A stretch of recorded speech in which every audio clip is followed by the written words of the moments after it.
Now, in our country, it was just the few privileged, and may I continue to say white people, who continue to own the means of production, who continue to own the productive economy of our country. Now, We took them to America. Now, this I find very worrying. I find it very worrying that we continue to have this notion that BEE is the one that's holding our economy back. It is the partial and exclusive ownership of the means of production in our country that is holding this economy from growing. So,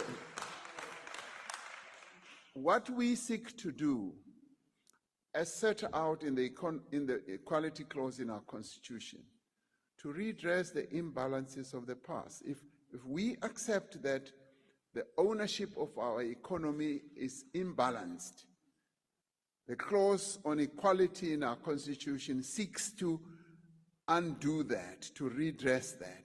So therefore, ownership of our economy should be broadened.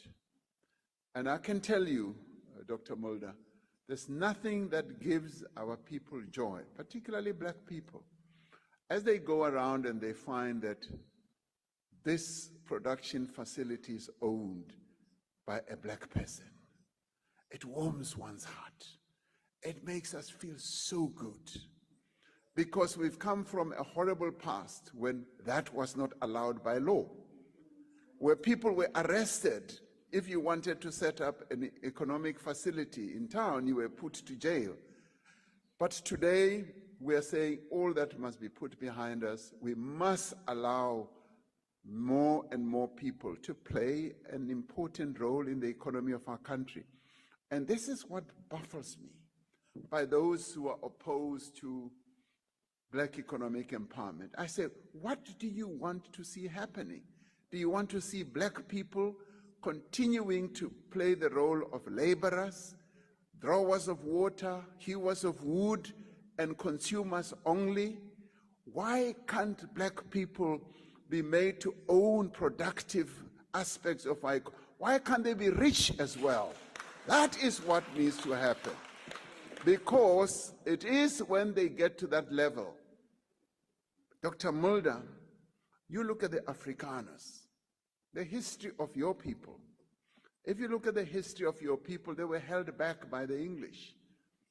And with later days, they were enabled. They became more and more economically empowered. And they became economically empowered due to the policies of apartheid, the laws that were put in place, the sweet deals that they were given, and they started getting more and more into being serious economic players. Why can't the same be done for black people? Why? And this baffles me. Really, I don't understand it, because to me that is the normal thing to do. You need, as a nation, to say, this group has been disempowered. It's been disempowered, we need to empower it. Like the approach we have now, the rural areas of our country have been disadvantaged, and we're seeking to direct more and more assistance and empowerment to the rural areas, so that the rural areas also come up.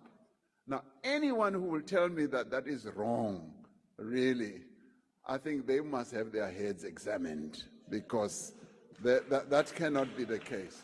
So, my answer, therefore, is our objective is to spread economic participation broadly.